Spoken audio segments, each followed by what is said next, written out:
কেউ কেউ বলছে এক স্বৈরাচারকে তাড়িয়ে আরেক স্বৈরাচারে আনবো না।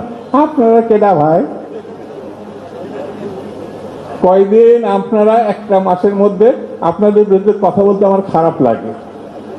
16 বছর দেখেন না, 5,000 মানুষ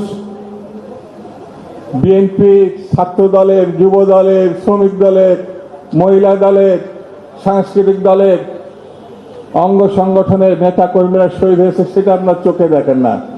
1 মাসের আন্দোলনে আপনারা সবকিছু উদ্ধার করে ফেললেন। ওই আন্দোলনে তো সর্বোচ্চ শহীদ হয়েছে 450, 1,500-এর মধ্যে 450 তো বিএনপি এবং ছাত্র দলের। সেই কথা বলতেও আপনাদের খারাপ লাগে।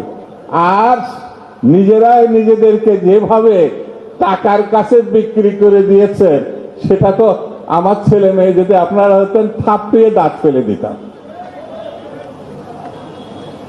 এইসব ছেলেগুলো আমি মনে করেছিলাম ভবিষ্যতে জাতির নেতৃত্ব দেবে, তারা আবার বিএনপিকে বলছে এক স্বৈরাচারকে বিদায় করে আরেক স্বৈরাচার। আরে বেগম জিয়া স্বৈরাচার, তারেক রহমান স্বৈরাচার, বিএনপি স্বৈরাচার? বদমাইশির একটা সীমা আছে। রাজনীতি পড়েন, রাজনীতি শেখেন।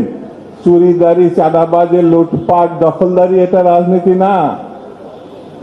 বিএনপির মধ্যেও এগুলো নাই। যে কয়টা ছিল ছেটিয়ে বিএনপি বিদায় করে দিয়েছে। বিএনপি গণমানুষের দল, বিএনপি কৃষকের দল, বিএনপি শ্রমিকের দল, বিএনপি সাধারণ মানুষের দল। এই জন্য তো মানুষ সব সময় বিএনপির পক্ষে, সব সময় বিএনপি ধানের শীষকে তারা পছন্দ করেছে এবং ভোট